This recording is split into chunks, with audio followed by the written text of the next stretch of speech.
दोस्तों, हर एक साल अपने साथ ढेर सारी खुशियां और अनुभव लेके आता है। लेकिन पहली बार हमारे जनरेशन ने इतने बड़े पैमाने पे वैश्विक महामारी को झेला है। जब वर्ल्ड वार हुआ था तब लोगों के जीवन में बहुत सारे उतार चढ़ाव और परिवर्तन हुए थे। जैसे कि ज्यादातर लोगों ने जीवन में क्षणभंगुरता को महसूस किया था। जीवन शैली में परमानेंट बदलाव हुए थे। कुछ ऐसे ही बदलाव 2020 के कोरोना संक्रमण काल में लोगों के जिंदगी में आई है। 2020 हमेशा याद रहेगा। इसकी सीख मानव सभ्यता को हमेशा याद रहेगी। आइए जानते हैं 10 सबक जिसके लिए साल 2020 को हमेशा याद रखा जाएगा। पहला सबक है लिविंग इज इम्पोर्टेंट। जिंदगी है तो खुल के जियो। कल पे टाल के हम जिंदगी को पोस्टपोन कर रहे हैं। जो भी करना है, जो भी आपके लक्ष्य है, उसे अभी हासिल करने में जुट जाओ। कल किसी को नहीं पता। Year 2020 has made life very unpredictable. Unpredictability has become essence of life. So enjoy it. Second है health is important. 2020 में पूरे साल हम लोग अपनी इम्यूनिटी बढ़ाने में लगे रहे। छोटी से छोटी चीजों को ध्यान रखने लगे जिससे कि हमारा स्वास्थ्य अच्छा रहे। कोरोना के कारण हमने बहुत से लोगों को खोया। उनमें से ज्यादातर वो लोग थे जिनके रोग प्रतिरोधक क्षमता कमजोर थी, यानी इम्यूनिटी कम था। इस साल लोगों ने शाकाहारी खाने को ज्यादा अपनाया। थर्ड है फैमिली इज एवरीथिंग। हमारा परिवार जरूरी है। जब सभी दरवाजे बंद हो जाते हैं तब परिवार ही हमें सहारा देता है।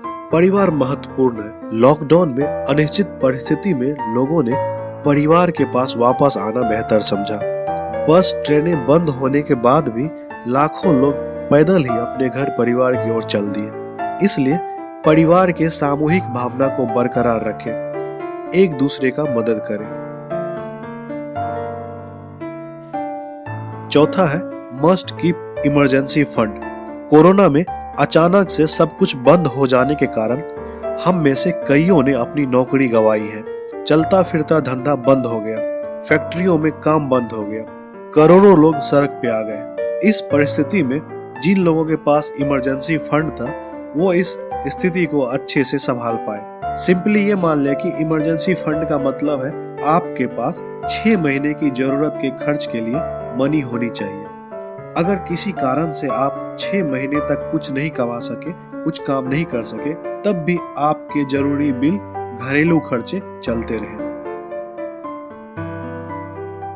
पांचवा है we need very little for living. सारी उम्र हम पैसों के पीछे भागते रहे हैं, लेकिन हमारी जरूरतें बहुत कम है। इच्छा तो खत्म नहीं होती, जरूरतें खत्म होती है। छठा है मेंटल हेल्थ इज नेसेसरी। इस भाग दौड़ के जिंदगी में मेंटल हेल्थ यानी मानसिक स्वास्थ्य हमेशा से कम प्रायोरिटी वाला विषय रहा है। लॉकडाउन में जब हम में से ज्यादातर लोग अपने अपने घरों में बंद थे तब मानसिक स्वास्थ्य की जरूरत महसूस होती रही। लोगों ने योग, प्राणायाम आदि को अपनाया जिसके परिणाम अच्छे रहे। अब ये हमारे जिंदगी का आम हिस्सा है। सातवां है चेंज इज इनविटेबल। बदलाव होनी है, चाहे वो आपका कैरियर है या जिंदगी। हमेशा इसके लिए तैयार रहें। बहुत से यूनिक स्टार्टअप शुरू हुए और सफल भी रहे। Now online class has become a new normal. आठवां है हाइजीन इज इम्पोर्टेंट। साफ सफाई कोरोना से बचाव का एक माध्यम है।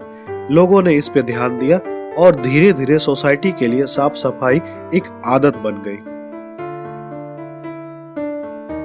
नाइन्थ है एंशिएंट नॉलेज इज वेल्थ। सभी घरों में इम्यूनिटी बढ़ाने के लिए काढ़ा बना। प्राकृतिक उपचार पे विशेष ध्यान दिया गया। ये तो अच्छा है कि किसी न किसी फॉर्म में प्राकृतिक चिकित्सा पद्धति हमारे साथ है, जिसका भरपूर उपयोग हमने 2020 में किया। 10वां पॉइंट है लव एंड सिंपैथी। अपने शुरुआती दौर में कोरोना ने लोगों को इतना डराया कि समाज में आपसी आरोप प्रत्यारोप शुरू हो गया। लेकिन हजारों एनजीओज, सामाजिक कार्यकर्ता, डॉक्टर, पुलिस और सोनू सूद ने जता दिया कि मदद की भावना, प्यार और समानुभूति नफरत से ज्यादा मजबूत होती है और अंत में जीत इनकी ही होती है। आपको हमारा ये एपिसोड कैसा लगा हमें सब्सक्राइब, लाइक, शेयर और फॉलो जरूर करें। Have a great day.